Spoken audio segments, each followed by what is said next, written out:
నేను చెప్పాను కదా రానని, ఎందుకు ఇబ్బంది పెడుతున్నావు? ఎందుకు రారు? మీ వాళ్ళ ఇంట్లో ఫంక్షన్ అయితే ఇలానే అంటారా? ఏ చెప్తే అర్థం కదా, నేను రానంటానుగా, రానంతే.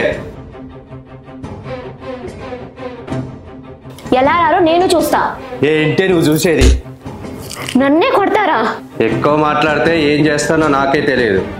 చెప్తా, ఇప్పుడు వెళ్ళి దేని కింద పడి చేస్తాను, అప్పుడు నా విలువేంటో నీకు తెలుస్తుంది. నువ్వు చచ్చేదేందే, నేను కూడా పోతే ఏ గోలా ఉండదు.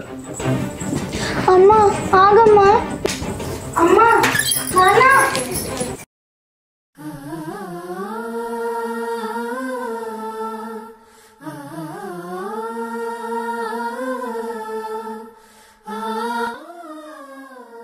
అమ్మా నాన్న ఎందుకు కొట్టుకుంటున్నాడు?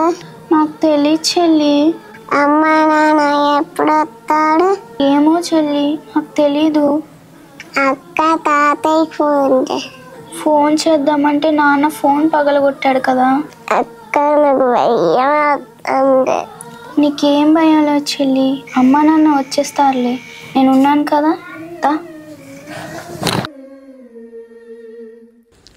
ఆలోచించండి. ఒక్క క్షణంలో ఆవేశంలో తీసుకునే కొన్ని తప్పుడు నిర్ణయాల వల్ల జీవితాలు తారుమారైపోతాయి. మళ్ళీ తిరిగి రావాలన్నా కొన్ని సంతోషాలు తిరిగి రావండి. దయచేసి ఆలోచించండి. నేను చందు. నమస్కారం.